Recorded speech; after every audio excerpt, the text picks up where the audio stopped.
1941 সালে ভারতের হায়দ্রাবাদে প্রতিষ্ঠা লাভ করে। প্রতিষ্ঠা লগ্ন থেকে সমগ্র উপমহাদেশের আলেমরা এই দলটিকে একটি উগ্র ফিতনার দর্শনের আধিক্য দল হিসাবে আখ্যায়িত করে আসছিলেন।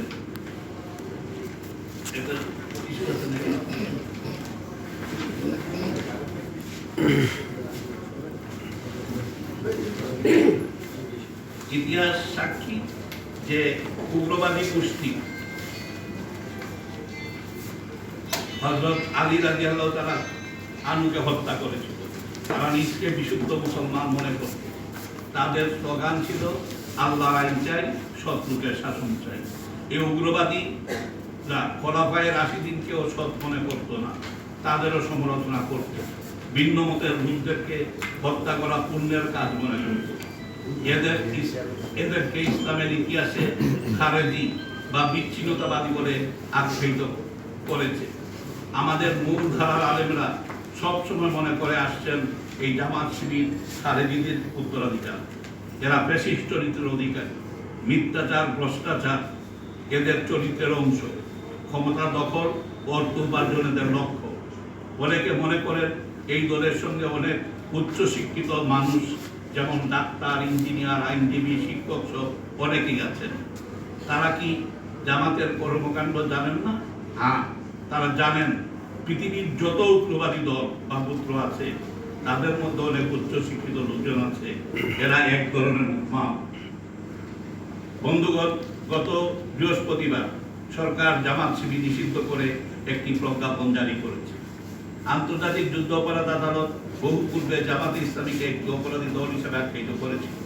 আমি নিশ্চিতভাবে জানি জামাত শিবিরের চতুরতা সম্বন্ধে সরকারের কোনো ধারণা নেই, অথবা যারা এ ব্যাপারে খোঁজখবর রাখার দায়িত্বে তাদের সঙ্গে জামায়াতের অনেকের আর্থিক সংস্থার সঙ্গে জড়িত।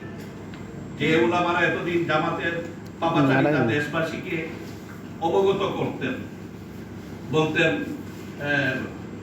বেতনি উশৃঙ্খল, আরো এরকম খেতাব দিতেন, বেয়াদব, এরা হলো জামাত সাহাবীদের দুশমন এরা বলতেন। তাদের বাবারা বলছেন এই আলেমদের।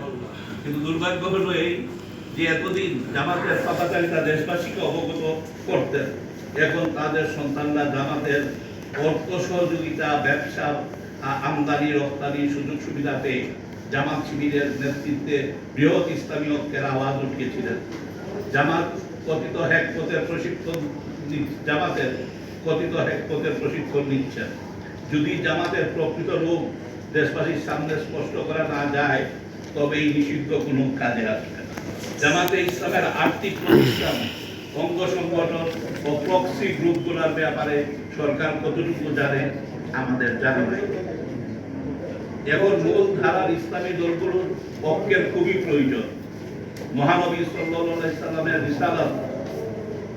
রিসালাত, সাহাবা রাদিয়াল্লাহু তাআলা আনহুর প্রতি ভালোবাসা, মাজাদের ইমামদের অনুসারী, হক্কানি ওলি বুজুর্গদের প্রতি সম্মান প্রদর্শনকারীদের মধ্যে গভীর ঐক্যের সূচনা করতে হবে। এই রিসালাত শব্দটা কেন বলতে হবে? রিসালাত এই দলটা নবী করিম সাল্লাল্লাহু আলাইহি ওয়াসাল্লামকে তারা বলে একজন রিফর্মার, উনি বলি একজন সংস্কারক, এর বেশি কিছু তারা মনে করেন না। সাহাবীদেরকে তারা সত্যের মাপকাঠি মনে করেন না। যারা ওহী লিখেছেন, যাদের ওহী মুখস্থ করেছেন, পরবর্তী যুগে যারা কোরআন হাদিস যাদের মাধ্যমে বিশুদ্ধভাবে আমরা পেয়েছি, তাদের কথা থেকে তারা তাদের দলের প্রতিষ্ঠাতার কথাকে অনেক উঁচুতে টানছেন। এটা আলেমদের এখানেই তাদের প্রতি আরেকটা অনুভূতি। তাই আমরা বলছি যে এদের পক্ষ যারা এই রসুলের প্রতি মহব্বত, রসুলের যে মেহরাজকে বিশ্বাস করেন, তার সাহাবীদেরকে সম্মান করেন, ওলি বুজুর্গদেরকে ভালোবাসেন, মাযহাবের আলেমদের অনুসারী, হক্কানি ওলি বুজুর্গদের প্রতি সম্মান প্রদর্শনকারীদের মধ্যে গভীর ঐক্যের সূচনা করতে হবে। যারা ধর্মীয় রাজনীতি নিষিদ্ধের দাবি তুলছেন তারা সরকারের শুভাকাঙ্ক্ষী নয়। অন্যদিকে দেশবাসীর নিকট এদের কোনো গ্রহণযোগ্যতা নেই। সবশেষে বলতে চাই, জামাত শিবির নিষিদ্ধ করে সরকার বড় ধরনের ঝুঁকি নিয়েছে। এই মুহূর্তে জাতীয় ঐক্যের প্রয়োজন। সরকারকে মনে রাখতে হবে 14 দলের 15 জন 5 জন হয়ে গেছে, ভুলে একটু কাইন্ডলি সংশোধন করে দেন। নেতার বাইরে সরকারের পরীক্ষিত অনেক মিত্র আছে ছিল, সরকার তাদের সঙ্গে কথা না রাখলেও তারা সরকারের বিপদ মুহূর্তের পাশে থেকেছে।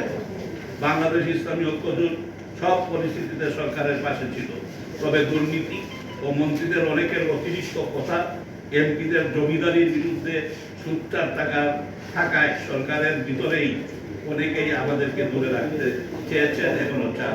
এতে আমরা দুঃখিত নই। আমাদের প্রিয় মাতৃভূমির জন্য যে কোনো ত্যাগ স্বীকার করতে আমরা প্রস্তুত।